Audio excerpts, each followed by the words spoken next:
are live, ladies and gentlemen.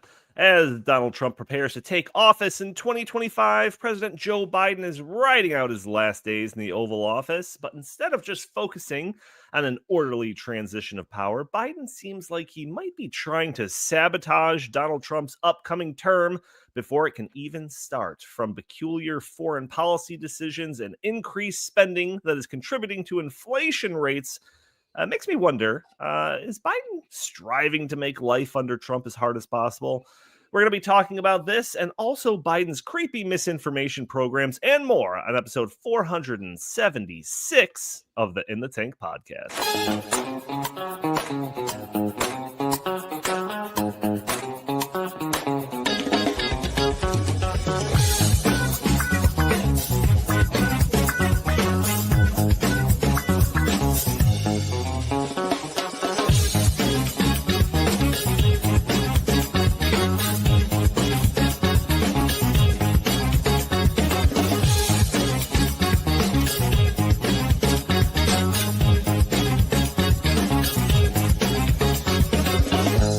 If we don't have free speech, then we just don't have a free country. It's as simple as that.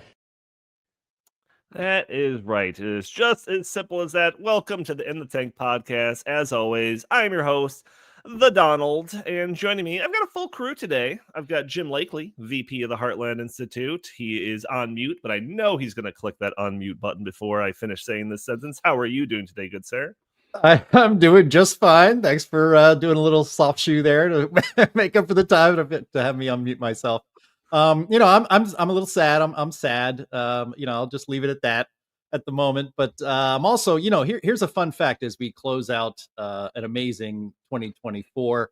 There have been two prominent newsmaking shootings this year that in the aftermath, the left and the Democrats did not immediately call for more gun control. One was the attempted assassination and near assassination of Donald Trump, and then also the assassination of the United Healthcare CEO, Brian Thompson. Isn't that weird? I think it's a good development, but seems a little weird to me. Yeah, it's a little weird. It is a little weird, but, what are you going to do when you're morally bankrupt? Also joining us, we have got Justin Haskins. He is a senior fellow in the Emerging Issues Center here at the Heartland Institute. How are you doing today, good sir?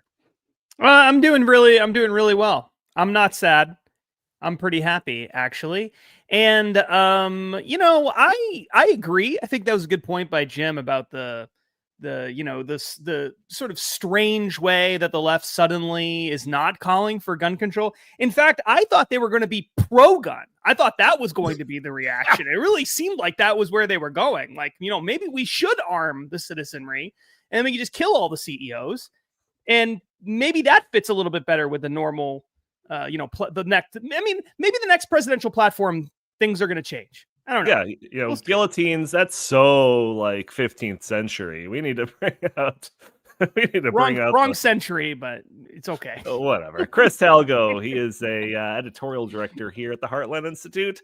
He would have edited my comments if it was in an op-ed to make it more accurate. How are you doing today, sir? Doing good. I'm actually pretty curious. Why is Jim sad? I want to know the answer to that. Well, maybe because it's so. Oh no, he's at home. I was gonna say maybe because he's freezing cold. I heard the office is like an ice box. Is that true, Chris? Is that why you got that big coat on? I've got my coat on and I got two space heaters set up right next to me. Yeah, good. So by the end of it, nice. He's going to be shedding not only that coat, but probably the sweater underneath it as well. So stay tuned for that. I got layers on, man. Layers on layers. We've got a lot to talk about, as you can see in the side column there. If you're one of those people that are watching the visual component of this episode, if you are joining us via the audio-only version, you're probably catching on a Friday or later. First off, write a review for us on iTunes. That would be greatly appreciated. And consider joining us a day earlier where we are live streaming on Thursdays at noon Central Time on Facebook and YouTube and Rumble and X. And you can join the conversation, store your comments and questions in the chat. Maybe we'll show your comments on the screen. Maybe we'll address your questions on the fly. You can't help out the show by using super chats because we have been demonetized by YouTube. But you can still support the show by going to heartland.org/inthetank and donate directly to the show that way. And you know what? YouTube doesn't get to take a 30% cut if you support the show that way. You could also support the show by hitting that like button, sharing this content, subscribing if you haven't already, or just leaving a comment under the video. All those things help break through those big tech algorithms that prevent content like this from being shown to more people. We got a lot to talk about, though.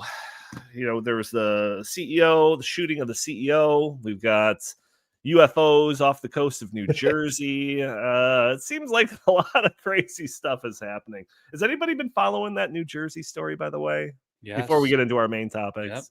Yep. Chris and I think are in line with kind of our thoughts when it comes to aliens. I go back and forth pretty much by the day, but I will say, well, first, Jim, Justin, either of you paying attention to this New Jersey thing?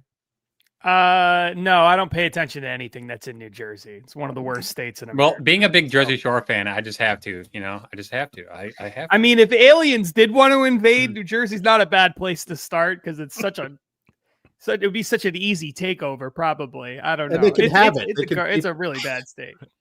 Most of America would let them keep it. It's fine, They land in New Jersey and they're like, "This is Earth." Oh God!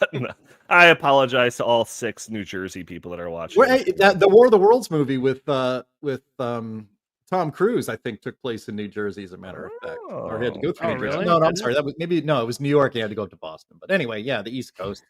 Gotcha. South Park. That's not the same thing, Jim. New York and New Jersey are not the same thing. That's for sure. I know that very well. I have lots of family in New Jersey, so I actually do not want aliens to take over New Jersey and kill my kids. But My brother is super into conspiracy alien stuff, and from day one he was like, "Oh, you check this out." And I'm just like, forget it. It's pointless, But now it's been going on for like 7 days. There's these like drones, UFO. I mean, technically they're UFOs because they are unidentified, right? So UFOs, drones, or whatever that have been spotted off the coast of New Jersey. That people are, wondering what it is. It's some kind of drone operations from some foreign adversary. Is this some secret military thing going on? Is it just a bunch of losers with drones that are getting attention?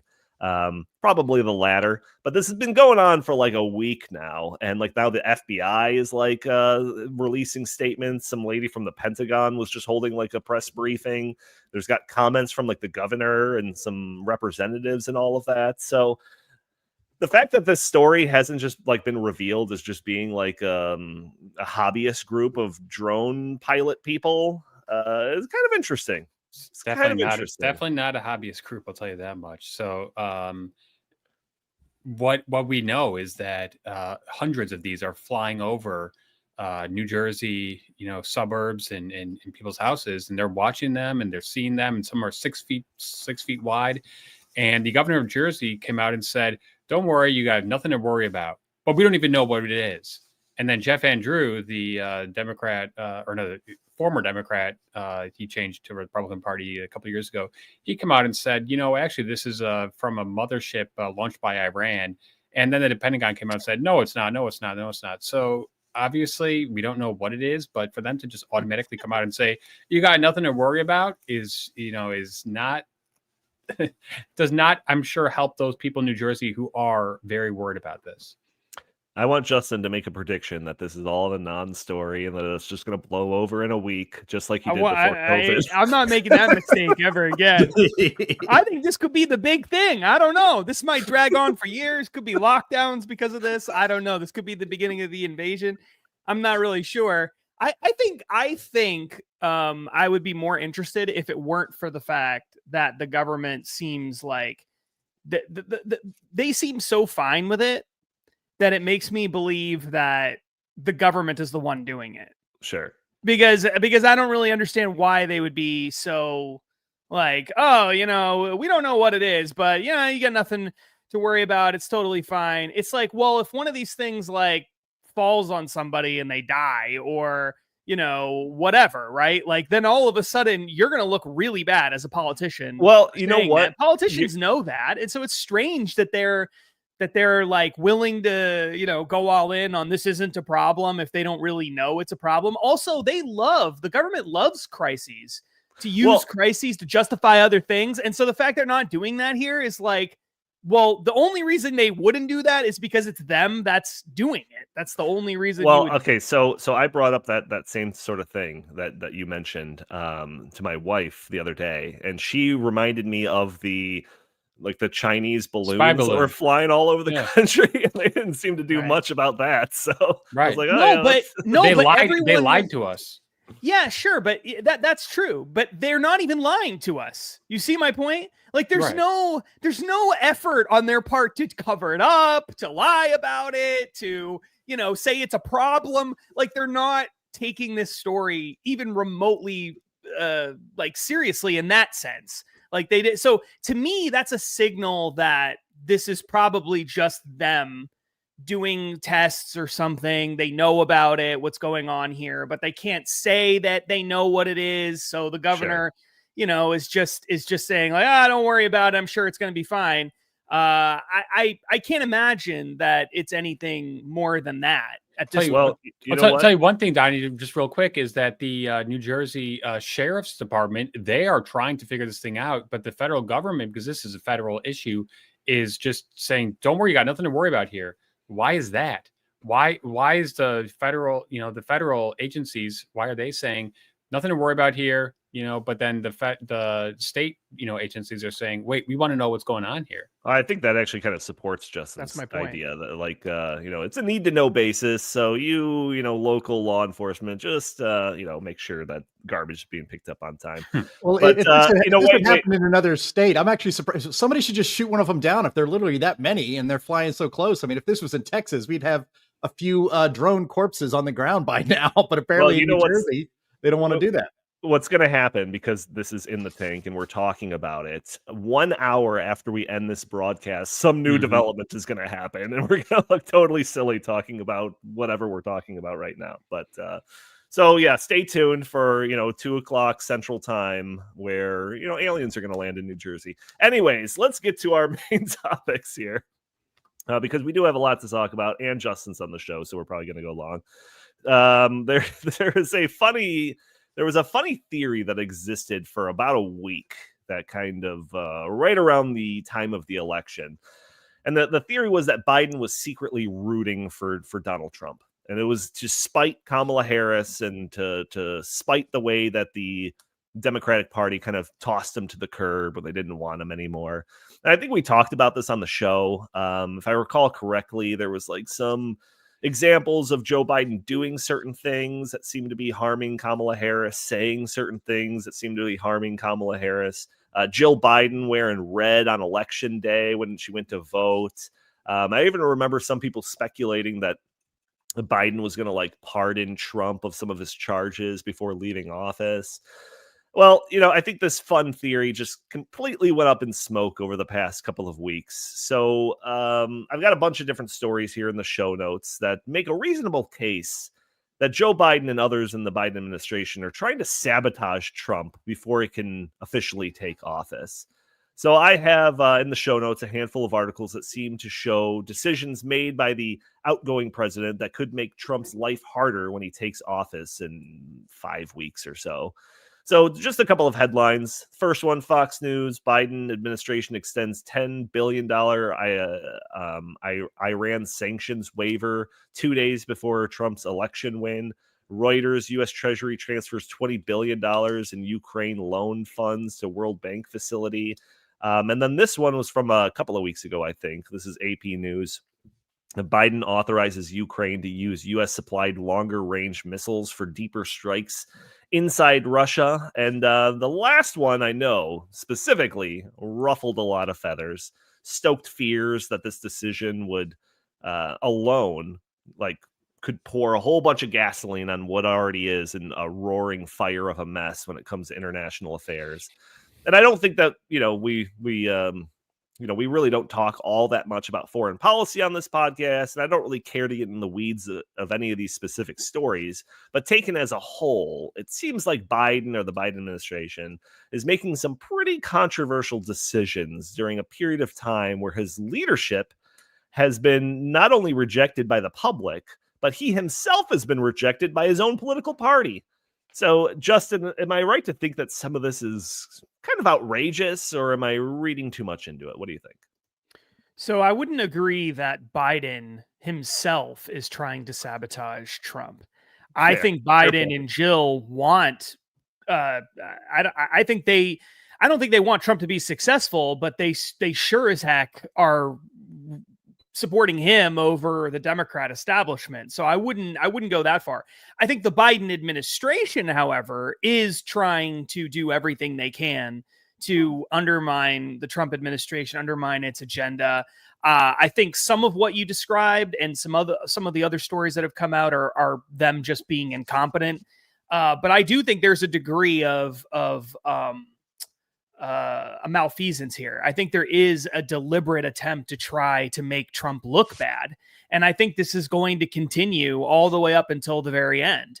And there's been lots of signs of this happening. So, for example, we know that the unemployment numbers, some of the inflation numbers, things like that have been doctored by government agencies effectively.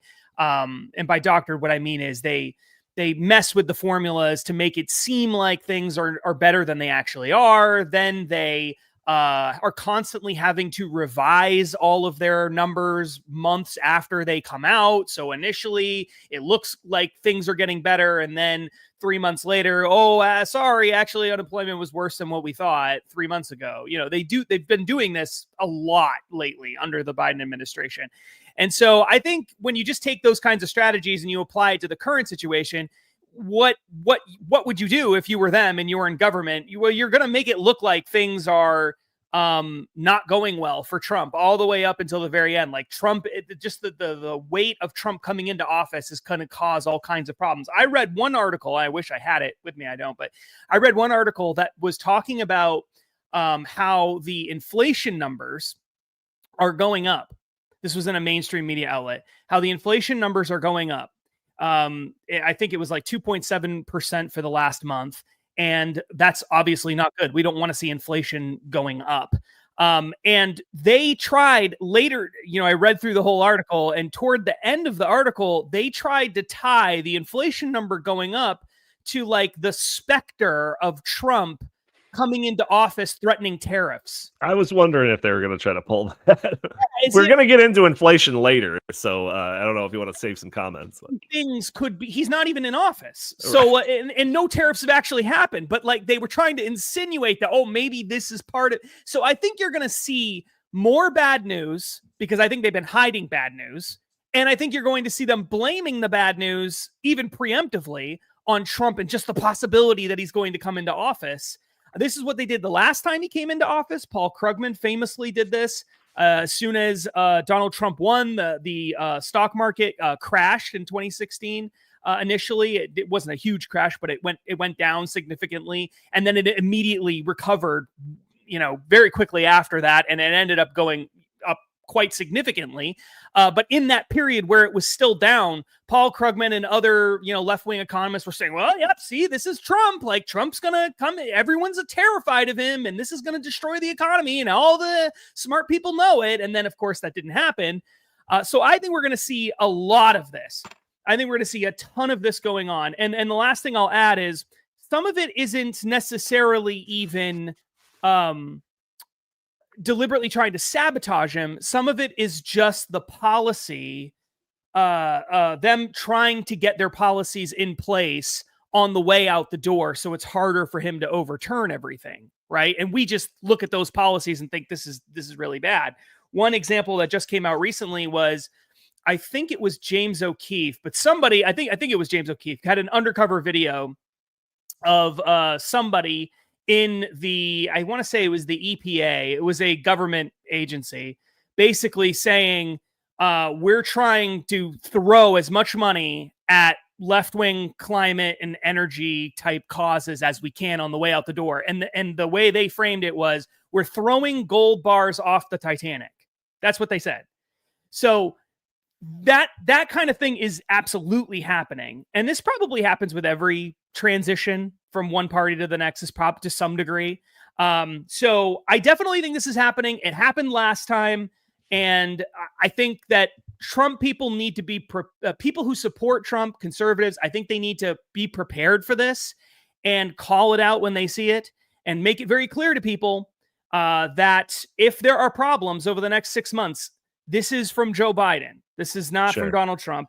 And I think that's going to be a major focus of what a lot of people on the right are going to end up doing in the coming months, simply because that's going to be the strategy from the left. You know it is.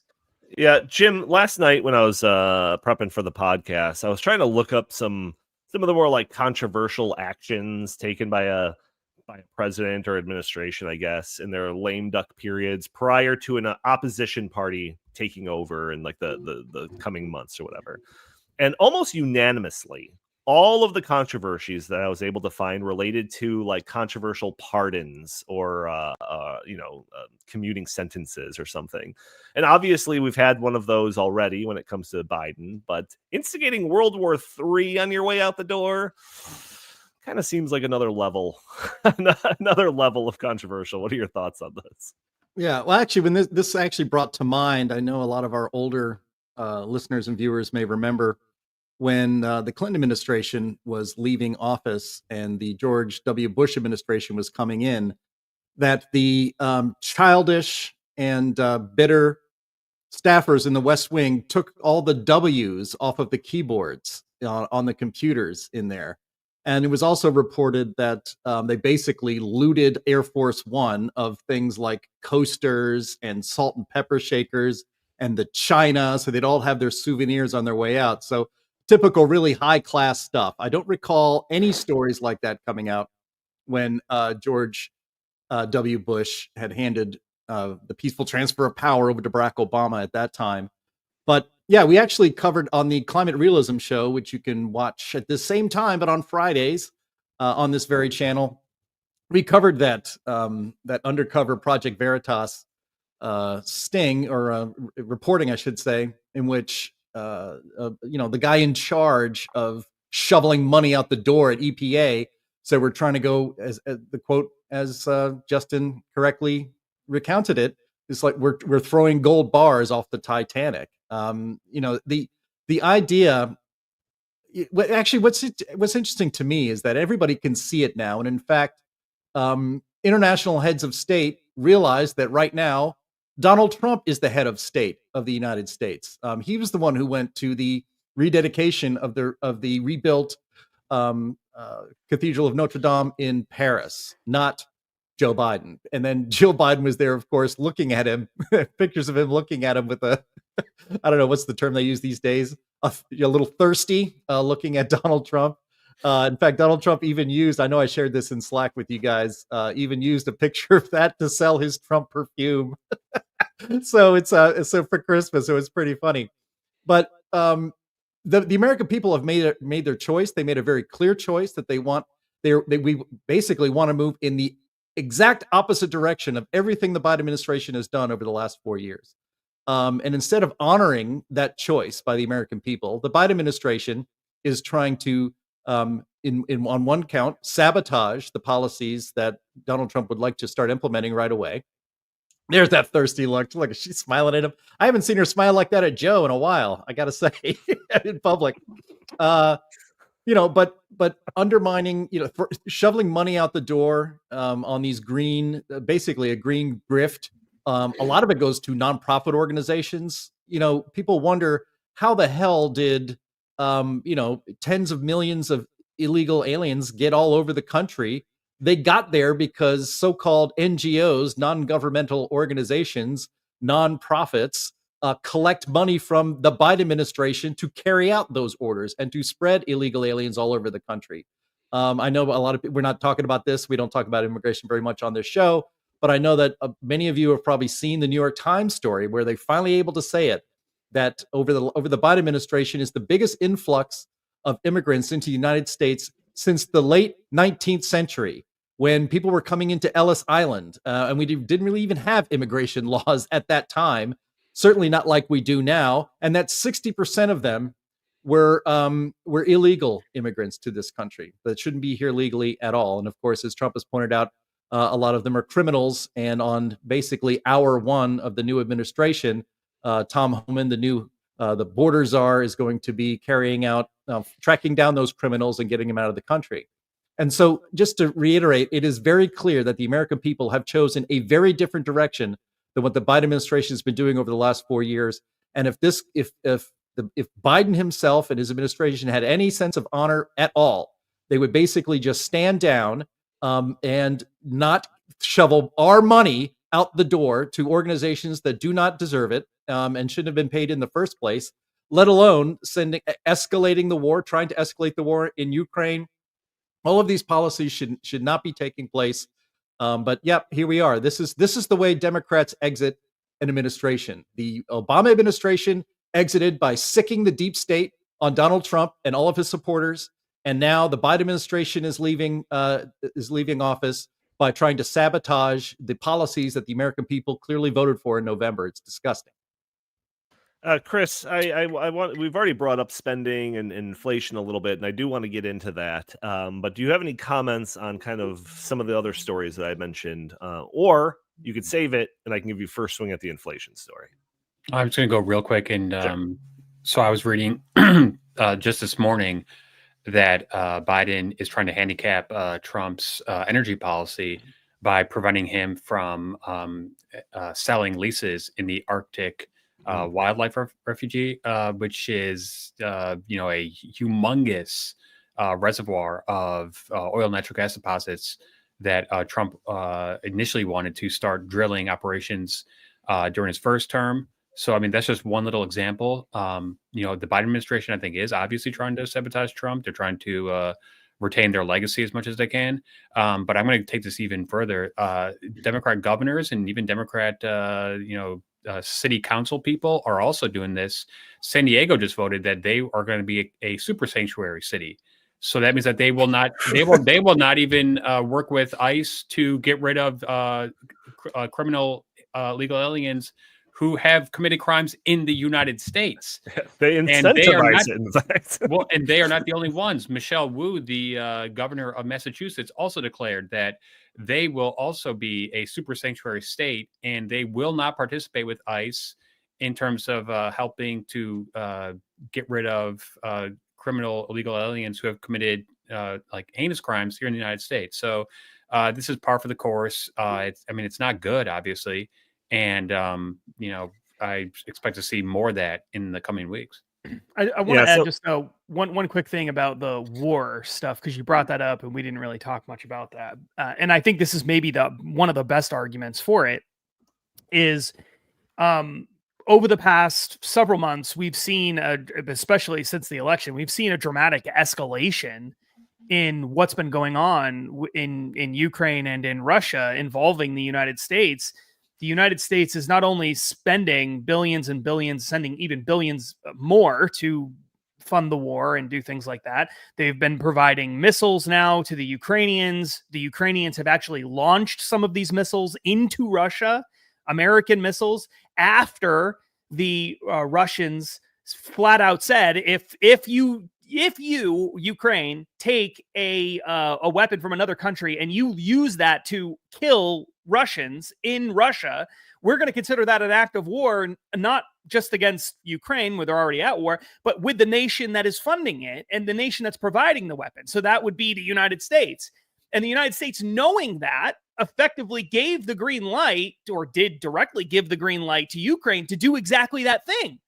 And so you got to ask yourself, why are we escalating things in this already incredibly hostile war? Russia is actively threatening the use of nuclear weapons against the United States. Now, that's what they're doing. This is happening right now. So this is a huge problem. Why would they do that when they're about to leave office anyway? Why would they do that? Well, I think if you're going to take you could argue that they're doing it because they want to create as much chaos and confusion and problems in the world as they can to make it hard for Trump to be successful. That's one potential option. That might explain why the Iranians were just given these billions of dollars. Why would you do that? Well, because that creates chaos in the world, giving them billions of dollars they can use for terrorism and other things. And that's, good for the Democrats if things look bad for Trump, right? Another option, I think probably the more realistic option, is that the sort of military industrial complex types who are in the government and the Pentagon right now, who are worried about what's going to happen with Donald Trump, who's been one of the most anti-war presidents we've had in a very long time, is they're essentially trying to escalate things to the point where we really can't get out of the war. The war is so big, so bad, that to get out of it would be extremely difficult, if not impossible. And maybe that's what's going on. But no matter what the motivation is, it's clear that they're trying to sabotage Trump, and they're trying to make it the world a more, well, I mean, in their minds, I guess it's possible they're trying to they think this war is justified, and so they're trying to make the world a better place in that sense. But there's no doubt that they're trying to keep Trump from ending hostilities there. There's just no doubt about that whatsoever. And the Iranian thing, I think that's really hard to argue in any other way than they are rooting for more chaos in the Middle East. I don't know why else you would give the Iranians billions of dollars on your way out the door other than to do that thing. So this is a huge, huge, huge problem for Trump coming into office. And again, we need to all be aware of it. We need to be pointing it out and calling it out so that when the problems inevitably happen under Trump, it's clear who to blame. Sure. Now, people like us, we know who to blame, but the public doesn't necessarily know that. And so it needs to be called out now every single time it happens so that people know the root of all of this is still from the Biden administration and their ridiculous policies. Yeah, well, so I already brought up, shipping a whole bunch of more money over to Ukraine. I've lost track of the billions of dollars that we spent on Ukraine over the past 2+ years, but I think that it equates to at least one buttload of money. So we've given that amount. In addition to that, I have a last-minute addition to my notes. It's an article from CNBC titled "Last-Minute Spending Spree by Biden, Including Rivian Loan to Get Doge Scrutiny," says Vivek Ramaswamy. So this article is based around, I guess you can call them accusations by Vivek Ramaswamy that Biden is going on a last-minute spending spree. One of the examples that's given in this article is a recent $6.6 billion loan to electric vehicle maker Rivian Automotive. The spending is part of, I think, the Inflation Reduction Act, which is, really, that's just a small coincidence, I think.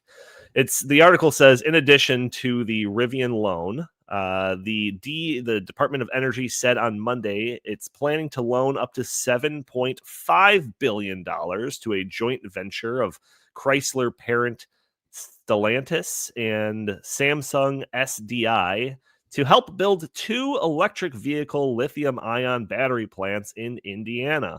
So, a couple $1 billion there, a couple $1 billion here. What's a dozen $1 billion or so amongst cronyist friends? I mean, it can't possibly be good for inflation, right? Which is interesting, and Justin already brought this up, because after celebrating the reduction of inflation rates in the months leading up to the election, it appears as though the Biden administration will once again be marred by inflation in its final months in power. So, Justin mentioned this, but after months of decline, the annual inflation rate accelerated to 2.7% in November, potentially threatening further rate cuts by the Federal Reserve. So, Jim, pour a little gasoline on the raging fires when it comes to foreign policy. And while we're at it, let's pour a little gasoline on our inflation fire. Thoughts on this? Yeah, I mean, the Vivek in that story that Andy had up on the screen, you don't need to bring it up again, Andy, obviously, but, he mentioned that this will be reviewed by Doge. In fact, a lot of spending is going to be reviewed by Doge. The Inflation Reduction Act, which did not reduce inflation, but in fact made inflation worse, will also be under scrutiny from Doge if we are lucky. A lot of the money from the Inflation Reduction Act, it was just a big green boondoggle bill, the shoveling more money over to Rivian, which is already a failed electric truck company. It's based here in Illinois, I believe. I've seen Rivian trucks around here. They look fun, they look cool, but the American taxpayers should not be subsidizing the purchase of those vehicles. And they should also, for sure, not be subsidizing the economic survival of the company that makes them. Those days are over. When Donald Trump comes into office, that's why they're trying to do this as fast as they can. And I frankly think a lot of this money might even be able to be recalled I would just send a bill to Rivian and say, you owe us $2 billion for that was not legitimately given to you. Maybe you sue them, who knows? But I guess they're going to be successful in shoveling billions out the door. These are billions of spending that should not happen. It is government spending that is the chief cause of inflation in this country. And in every country, it is economic law that the more a government spends, especially on wasteful things like green energy projects and electric car companies and all this other BS that is in these the spending bills, the green spending bill that has been the dream.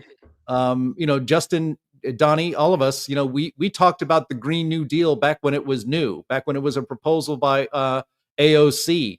And we've said on this podcast several times, what we ended up getting was a bit of a mini Green New Deal with all this spending going out there.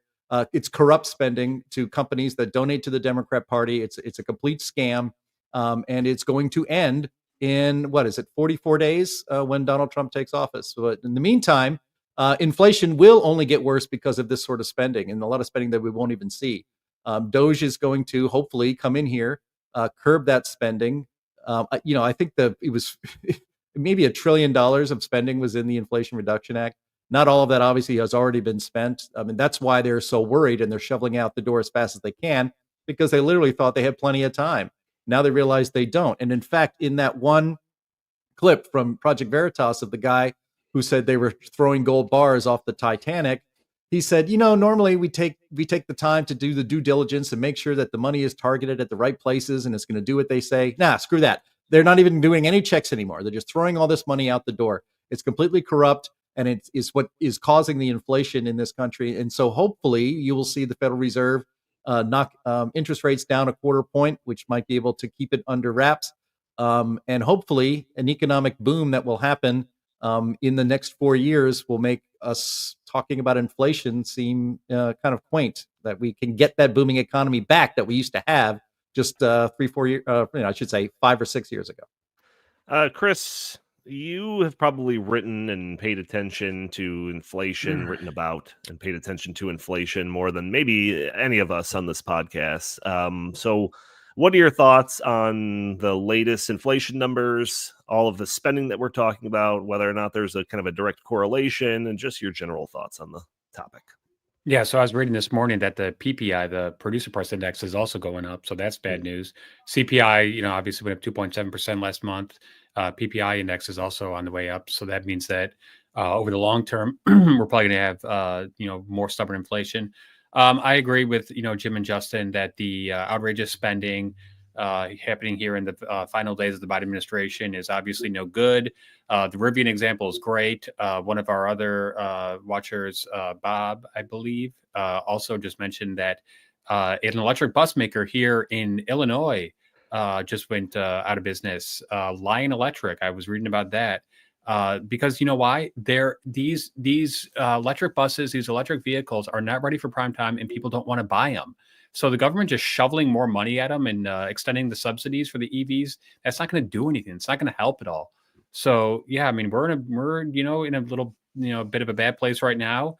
But I think when Trump comes into the office January 2025 and gets his energy agenda up and running, that's going to be a huge boon to the American economy. I think it's extremely important that he gets his tax cuts extended, and that happens under the first reconciliation bill, because there might not be a second reconciliation bill. And in the Senate, you've got to have a filibuster-proof majority, which Republicans don't. So they're going to have to rely on reconciliation, which is just a straight majority, to get a bunch of the big bills that they want to get done passed before the midterm elections.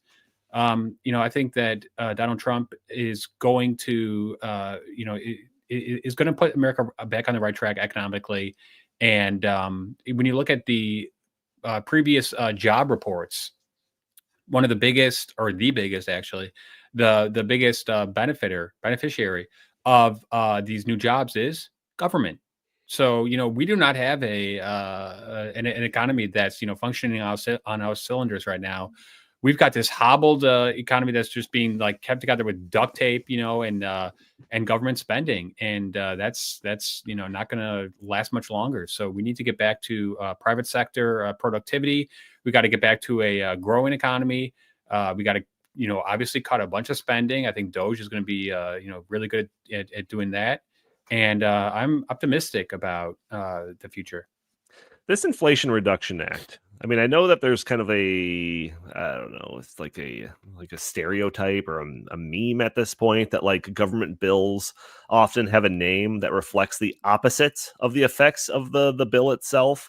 The Inflation Reduction Act has got to be like the most, like you looked up that idea in the dictionary, and like the Inflation Reduction Act is like the picture or whatever.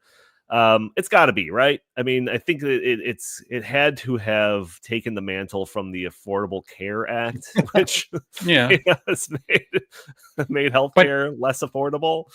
This is ridiculous. Inflation. I think inflation did go down after it was passed. Like I think their strategy, it wasn't because of the bill. It was historically high.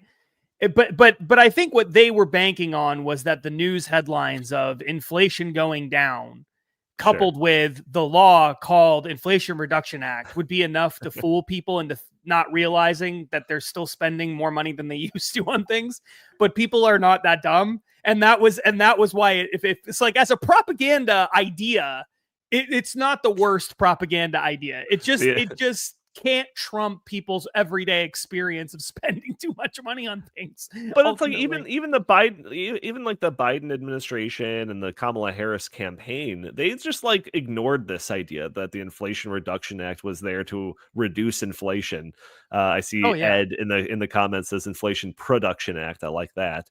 But they were going around saying like, oh yeah, this is our green energy bill. This is our green bill or whatever. So they just completely ignored that it was supposed to reduce inflation. Because I think what ended up happening was it ended up making people angry when they would go out there and talk about, oh no, inflation's it's going down, and everyone's like, my life sucks.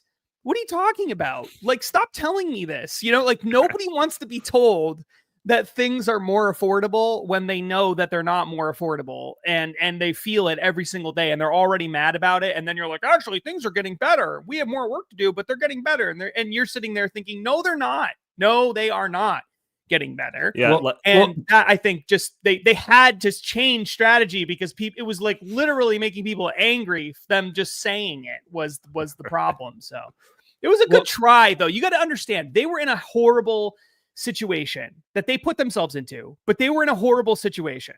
Their policies were a disaster. The COVID spending and the stimulus package stuff they did when they first came into office and all of that was a catastrophe. And there was virtually no way to fix it. Sure. All they could do is propaganda. Sure. That was it. That was the only thing they could do. And they did their best, and it wasn't enough. Their best wasn't enough. But keep propaganda in mind because we're going to get to that next. But Chris, final thoughts on this? I was going to actually just mention what Justin just talked about. I think it's important to go back and realize that at the end of the Trump first term, inflation was still sub 2%, and Biden came in and he just unleashed the federal spending like never before. American Rescue Plan, infrastructure plan, the Inflation Reduction Act. I mean, we are talking about multi trillions of dollars. This year alone, the budget deficit is already $2 trillion. Our national debt is $36.2 trillion. We've got $1 trillion plus deficits for as far as the eye can see. We are going to have to make some big structural changes, and that's probably going to include some reforms to the big three: Medicare, Medicaid, and Social Security. I know those are, probably not going to be easy to do, but over the long term, if we want to get our fiscal house back in order, we're going to have to address the big three. The defense budget. Everyone always wants to talk about the defense budget. The defense budget's less than $1 trillion. We are paying more in interest per year on our debt than we are spending on our entire, military. So you cannot. Go ahead. Do you think that will happen? Do you and Jim think that will? Because I'll be honest, I am not optimistic that they're going to cut lots of spending. I'm not.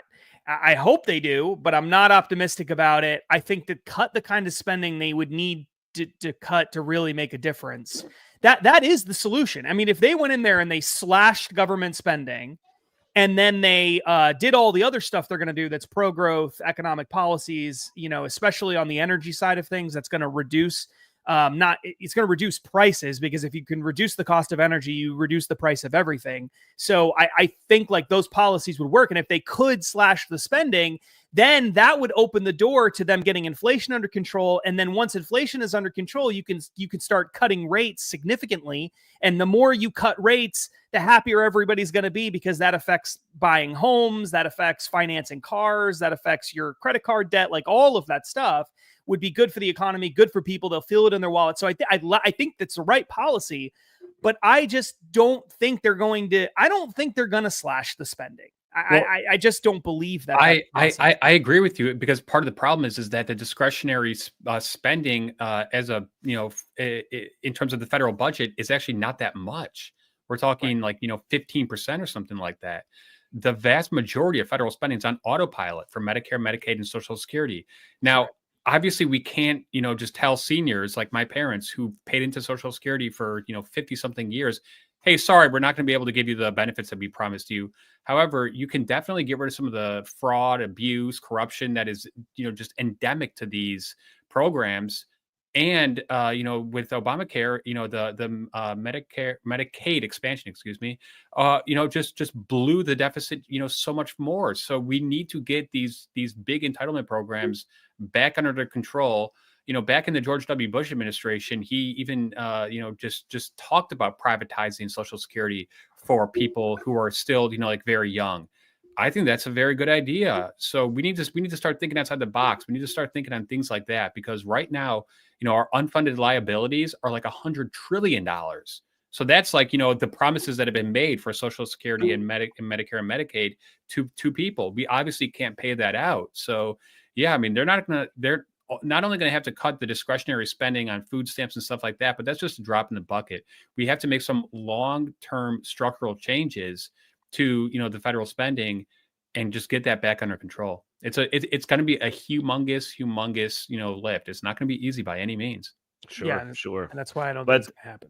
Well, I mean, I think everything that Justin says is misinformation, but worry not, because Joe Biden is on top of it, folks. There's hundreds of millions of dollars spent by the Biden administration to combat misinformation. So, Justin, this is a story that you brought to my attention. In fact, you recorded an entire video on it for your Justin Haskins channel on YouTube. So why don't you go ahead and walk us through the Biden's creepy misinformation programs? Go ahead.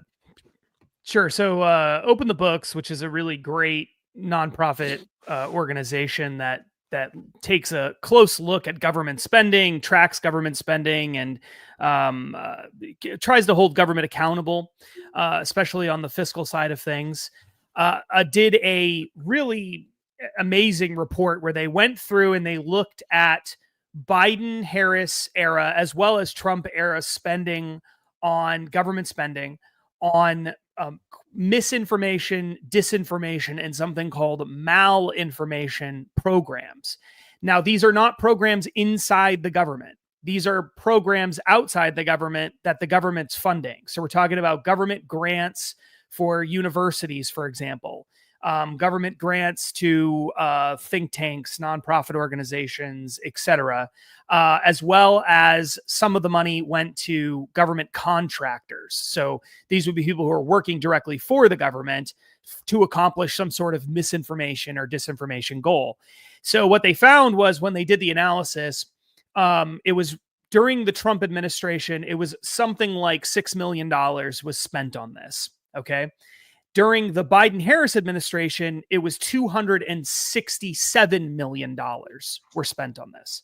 So the Biden-Harris administration doled out $267 million in grants to a whole bunch of different organizations, including a lot of elite universities and things like that, to study misinformation, disinformation, and malinformation. Now, this isn't just like a study. A lot of these programs, and they vary significantly in what they're trying to do. A lot of them are not just programs where they're studying like, oh, what's the effect of misinformation, or what is misinformation, or anything like that. It's not just those kinds of things.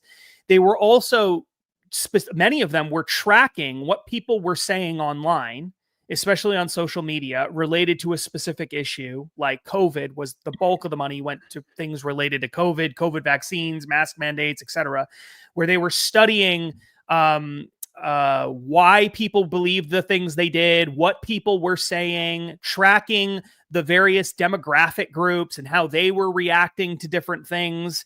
So we're just really, really creepy stuff. And then some of the programs were designed specifically to, well, how do we develop basically, I would call it propaganda, but how do we develop government messaging to try to undermine these, what they would say are misinformation, disinformation narratives that exist amongst the populace. So this is all of this money, or the vast majority of it, is government trying to figure out ways to either track, understand, control, manipulate, change what people think, say about a variety of different topics. Now, in a free society, you shouldn't have this.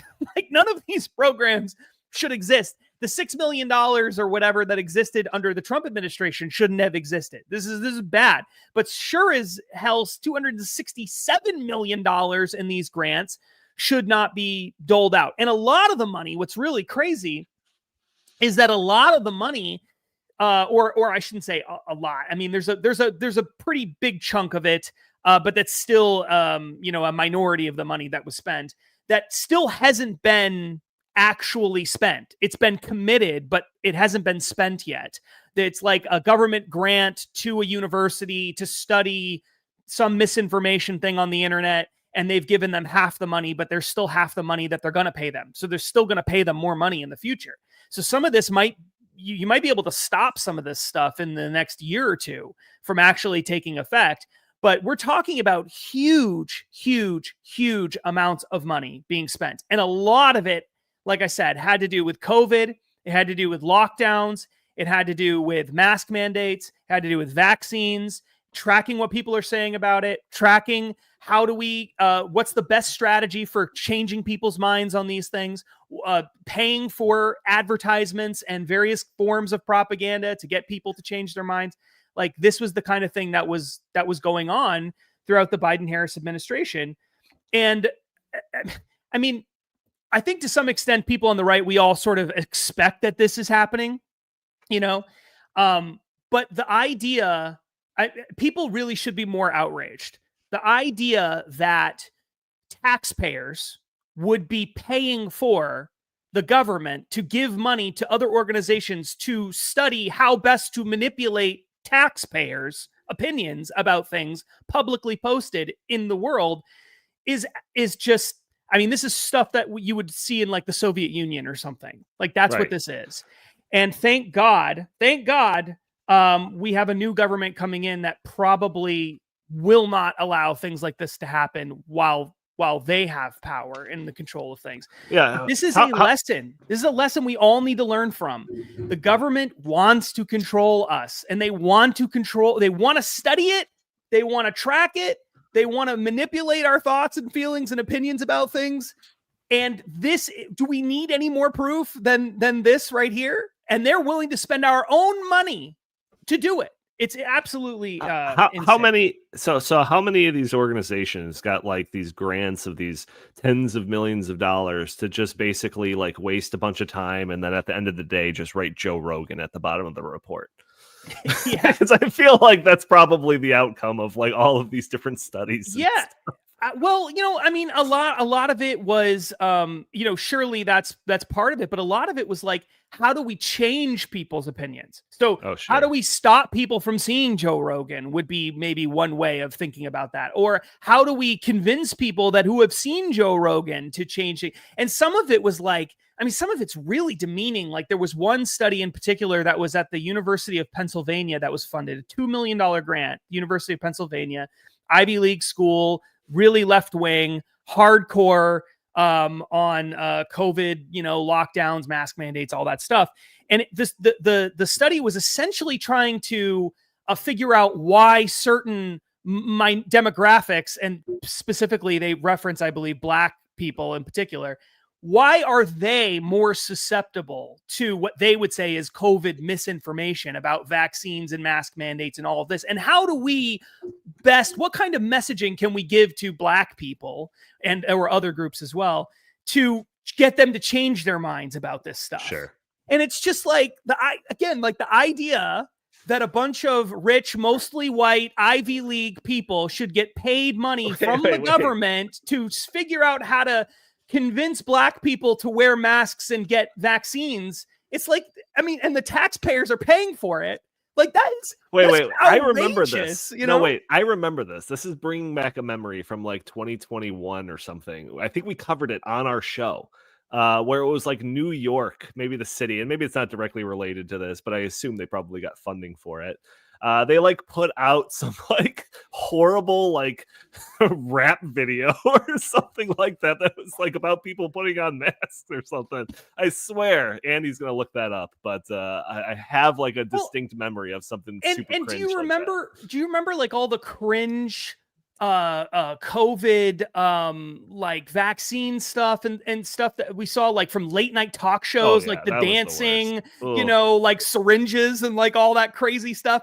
Like it does make you wonder how much of that was cooked up by some like report or some third party group. And I'll because I know I've been going on and on about, but there was one in particular, this government contract that they did with this group called Guidehouse. And this government contract was so this is not a grant. This is an actual, we're paying this group to give the government some service or advice. All right. And it was the Department of Homeland Security. And they paid, I want to say it was $1 million to this organization, Guidehouse. Guidehouse is a defense contractor. And what they wanted Guidehouse to do was to help advise them on misinformation, disinformation, counter messaging. You know, we're talking about a defense contractor giving propaganda services to the government to use on the population. Like, again, this is insane. Like, this is insane that we would allow this, that we would allow this to happen. And so the scope of this doesn't even include all the money the government spent on its own operations, like whatever the CIA might have been doing or the FBI or whatever, right? We're just talking about how much money they were giving externally to other people on this. So this is much worse than what we're seeing here. Even this is just the most outrageous thing imaginable, and hopefully we never go back to it. But man, I don't know. Jim, you were shaking your head in the background there during a couple of those things that Justin was talking about. What are your thoughts on this story? Oh, well, I mean, I would ask Justin. You looked at it more closely than I did, obviously. So, did any of those studies focus on how our legacy media and government bureaucrats are the biggest purveyors of misinformation or purposeful lies, which is the definition of disinformation?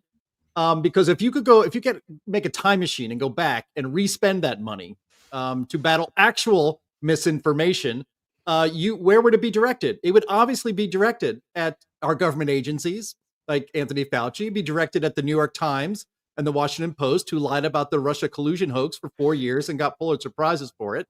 It would be it would be studying NBC and CBS and ABC for telling us that the Hunter Biden laptop was Russian disinformation, when in fact every bit of it was all true. So the irony here, of course, that people can see is that everything is freaking backwards. Everything is inverted. This is an inversion of the First Amendment. And, Justin, as you had said, this should absolutely not happen. The American people should not be paying hundreds of millions of dollars to empower the government through other agencies and in other ways to violate our First Amendment rights, which is what this is. When the government is colluding with a private entity of any kind to violate your First Amendment rights, that is as if the government is restricting your First Amendment rights directly. That is settled law, and that's the way it is. So it was bad enough when Jen Psaki was out there when she was White House spokesperson, in her press briefings and doing it for free, I guess her salary, but doing it for free, warning the social media companies that they're going to be in big trouble if they don't start taking down misinformation and disinformation as she and other federal bureaucrats define it. That's bad enough.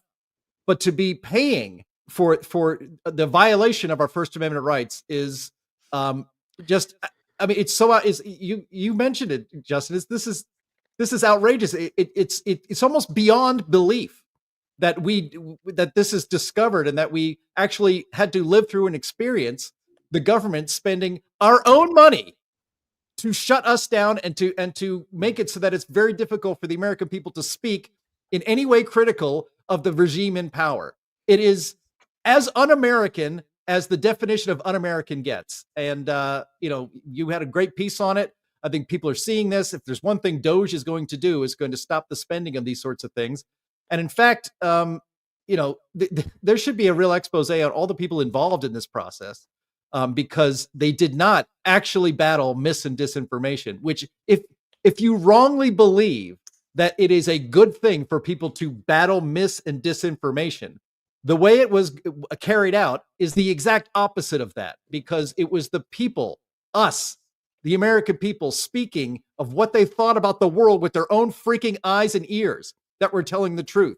And It was the regime media. It was the regime and the media. I guess they are the regime media that were the ones telling all of the lies. It's outrageous. And again, hopefully now we have a new administration coming in. All of this stuff will just be a bad memory and never repeated. Well, so speaking of bad memory, I have a good memory, because that rap video thing that I talked about, it is real. Andy found it. Andy, producer extraordinaire, found it. Before you start playing it, are we going to get like a copyright strike? I don't know if we want to necessarily play it, but it's called Community Immunity, and it was produced by the Hip Hop Public Health Organization. I don't know, but it came out of New York City. So, man, there's a point for my anyone questioning my memory. Yeah, boom. How about that? Just real quick before we get Chris's take on this. The University of, touching on what Jim had just said, the University of Pennsylvania study that I had mentioned previously, the quote from the study, or from the grant proposal, saying essentially, I guess it wasn't in the proposal, it's in the government database for the grant. The specific quote justifying why this money was given says misinformation. They're talking about, tracking people's statements online and all of this stuff. And they say the reason this is all important is because, quote, misinformation contributes to confusion, distrust, and distress around health behaviors such as vaccination, mask wearing, and social distancing. So that was the justification for studying the misinformation, which is incredible, because now we know that social distancing, for example, didn't do anything to help things. So people who were questioning that weren't spreading disinformation. They were right. Mask mandates do not work, as even the New York Times acknowledges. And so again, labeling that misinformation doesn't work. And so exactly what Jim said. The irony of this is not only was the government like spying on people and collecting their information or paying other people to do it in this case, but in addition to doing all of that and coming up with propaganda schemes and everything, they were doing it to change behaviors that were themselves, they were wrong on. They were the ones, the government was the ones that was wrong about a lot of these key issues. Then they were labeling it misinformation, which is the entire reason why we shouldn't have misinformation, disinformation studies or anything like that from the government, because we should be debating these things in public. That to have an arbiter of what is true and what isn't true, and that arbiter is the government that is not an unbiased party, is incredibly dangerous and cannot exist in a truly free society. And so whether, I'm as American as it gets, I love America, but during the COVID years, we didn't have a free society. That is a fact. It was not a free society for 3 years, essentially. And if we want to make sure that doesn't ever happen again, and I think most Americans believe that, which is part of the reason why Donald Trump just won, we need to gut all of these programs, And we need to pass laws in Congress that say this can't happen again. Yep. So that they actually have to pass a new law to make it happen so that it's possible. Because so much of this stuff happens through these government grants where they're throwing, bricks of gold or whatever that guy said off the Titanic. They do that kind of thing all the time. That's how they affect society. That's how they change our world. It happens through the bureaucracy and the deep state and the administrative state. It doesn't necessarily happen with a law passed in Congress. That law is usually vaguely worded, and then years later it's used as a justification to do things like this. And so we need to put protections in law, ironclad protections for people's liberties and freedoms. And I hope they do that, but I'm skeptical. I know Donald Trump, if he could, would do that, but Congress, I'm not so sure. We're going to find out. Chris, we're 5 minutes long already, and we got one more quick topic to get to, but any thoughts or comments on this story? Yeah, I just have one closing thought. So I recently read Propaganda Wars, great book. Everyone should go to Amazon, buy it. And I read Yuval Harari's latest book called Nexus. And one of the big themes in both of those books is this emerging technology and how it can actually really, really change people's views and opinions.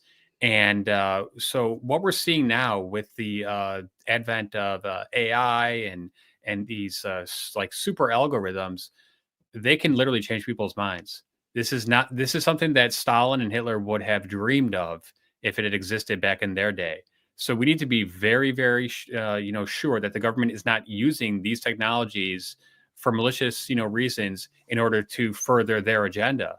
And I think that when we saw the uproar over the disinformation board, that's welcome news to me that the American people reject this. And like Justin just said, we need to pass legislation to make sure that this never, ever, ever happens again. Because as these new technologies are just getting better and better and better at understanding, how people make decisions and how to change their opinions, I mean, this is going to open up a whole new can of worms. So let's please nip this in the bud. Yeah, no doubt. All right, final topic. This was Justin's idea. So let's full disclosure here. This is all Justin here. On me. He brought up. He's like, what would be fun? All these promises by whether it's Donald Trump or I think Kash Patel has suggested some of this. There's all these promises coming out, or maybe I don't know. Maybe promises is too strong. But this idea that once the new administration is in power, maybe we can start releasing some of the files on some of these different things that are out there, whether it's the JFK assassination files or any kind of remaining hidden stuff when it comes to the 9/11 reports, or, we were talking about UFOs earlier. Let's see some of those UFO files, or the Epstein client list and the associated reports in regards to Epstein, the Epstein Island, all that sort of stuff, as well as the P. Diddy files. So Justin thought, what would be a good idea is to go around the horn and ask people, on the panel, which one that they're most excited for, and whether or not, we think that we're going to get some disclosure on some of these things. So, Chris, I know your answer is definitely the Diddy files. Is that... No, it's not. You know why? Because 50 Cent is producing a documentary for Netflix that is going to tear Diddy apart. Okay. So don't worry. My boy 50 has got that one covered. But what I want to know is the real story of Epstein. I want to know the dirty details. I want to know who was involved. I want to know who went on the Lolita Express. I want to know it all. Right. Please release the tapes, release the details, please. Awesome. Jim, how about you? What do you think out of that list? Or maybe there's something other one that I neglected to put on the list. No, it's the Epstein files. I mean, look, not one client has been arrested, let alone been identified publicly. If it's this channel's already, I can't say the words, can I? Anyway, the evil things that happened, people participated in those evil things. And so far, the only people that have been 100% confirmed as participating in these evil things is Jeffrey Epstein and Ghislaine Maxwell. And everybody else is pretty much off scot-free at this point, except with just rumors around it. And, maybe he was on the plane, maybe he visited the island, and there's all this plausible deniability that can go on that even Prince Andrew, frankly, who I think is probably involved, has plausible deniability because the information is not public. It is an outrage that the people that are involved in this, that are known, obviously, to federal prosecutors, somehow just sit around without any word that they will be prosecuted for some of the most heinous crimes a human can commit against another human. That's what I want to see. Kash Patel says he has seen the list. We will see. It could bring down the entire. You think we're going to have change here in the United States? Perhaps releasing that list will bring down much of the global order. To which I say, so what? Justin, is it going to be a clean sweep? What are your thoughts? No, it's not. I think that one. That one's super interesting. I think they're all interesting. I love this kind of thing. I think that the one I find most interesting is the UFO one, but I'm actually I'm a little too afraid of what they might tell me. So in a way, I'm not like that's the one I'm most interested in, but it's also the one that I'm kind of almost rooting that they don't tell me what's going on because I'm a little too scared of it. So if I'm going to pick one that I think is like, it may seem kind of safe, but I think that the long-term effects of it are actually really important. I want what we all know who take this stuff even remotely seriously. I want the JFK, the final JFK reports, the actual stuff that we know. Everyone who's followed that closely, almost everyone who's followed that closely, not everyone, but almost everyone, believes that the government probably was involved in the assassination of JFK in some fashion, at least some people in the government. And I want them to actually officially come out and say, yes, this was what happened. And the reason for that, the reason I picked that one is a lot of people already believe it. But if it's true that the government was involved in killing its own president, then it opens the door. It forces people to open the door to the idea that maybe the government isn't that good. And maybe we shouldn't give it so much power. And maybe these things that we hear from people on the right and the left about, the government covering things up and not being very honest or only telling you the information that you want to hear. I mean, does any of that stuff sound outlandish if the government is admitting that they killed a president? No, it doesn't. It opens the possibility to like a million other things that are not as crazy as that thing. And I think that we're talking about a red pill moment for people. If they're forced to accept that, yeah, actually it's now a historical fact, the government killed the JFK, killed the president, then it becomes all sorts of other things are now on the table. And I think you're going to have people desperately wanting to hold government accountable, much more willing to do that, much more willing to question the government when they tell them things. Because remember, it's not just that maybe the government killed JFK. It looks like maybe that happened. But not only that, but then there was a cover-up that went on for decades and decades and decades. So it's not just that some people did it. It looks like they also did it and then lied about it for a very long time and covered it up and then promised that they were going to tell us the truth about it multiple times and then took the promise back and then didn't tell us the truth about it. So if a government is capable of doing that, not in the 1800s, but in our people who are alive today, living through that, then everything else is on the table. And that's what I want. That's what I want. I want to undermine the credibility of the federal government. I want to admit that they were involved in the assassination of a president. And then I want to be able to use that for the rest of my life as proof of the possibility that maybe the government isn't telling you the truth about mask mandates or whatever. Because if they're going to do that, then your ultimate trump card.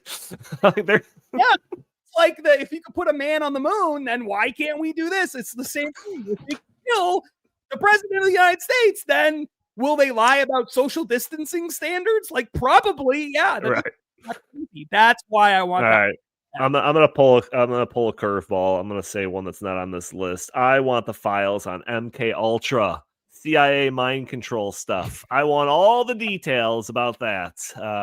So that's mine. No one's talking about that one. Some of I want that disclosed. Conspiracy theory.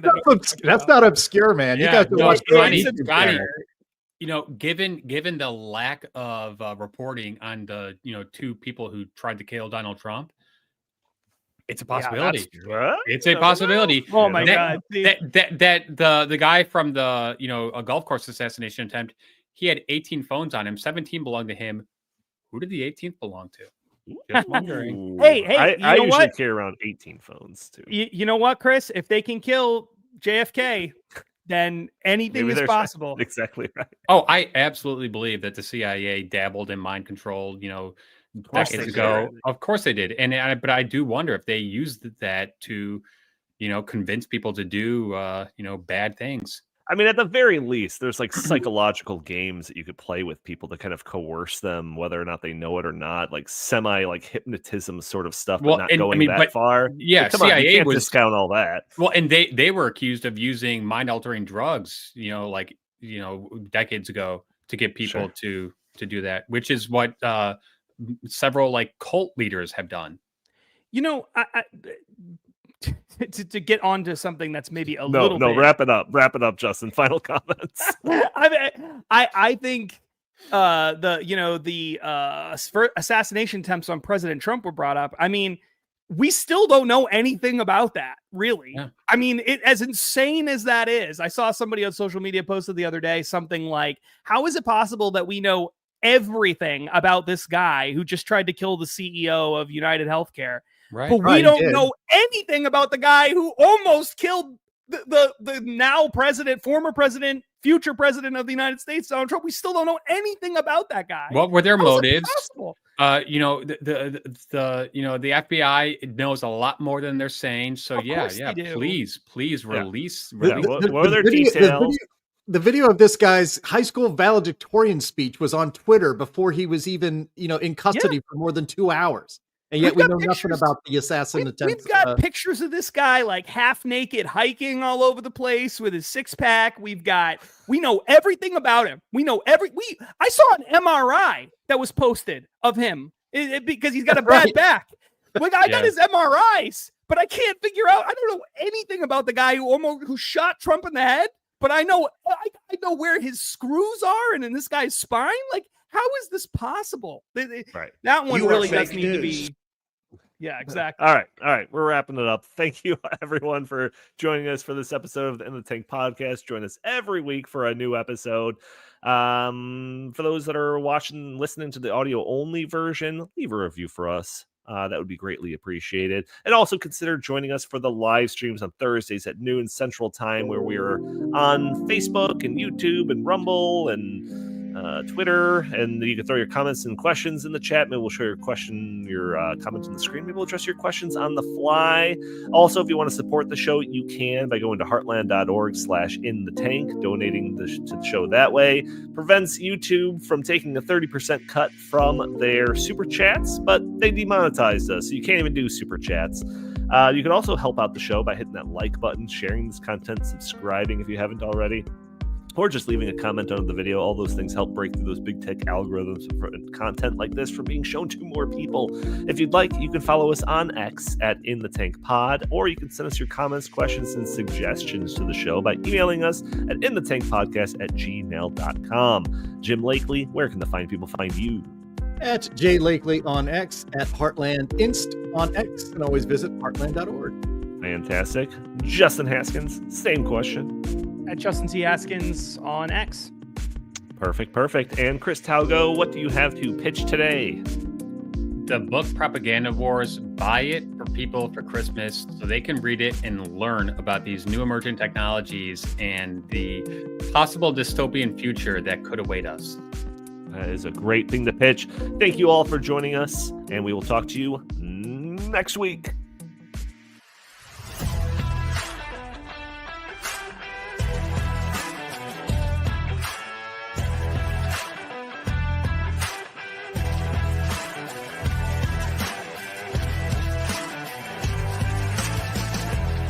I think she's an idiot.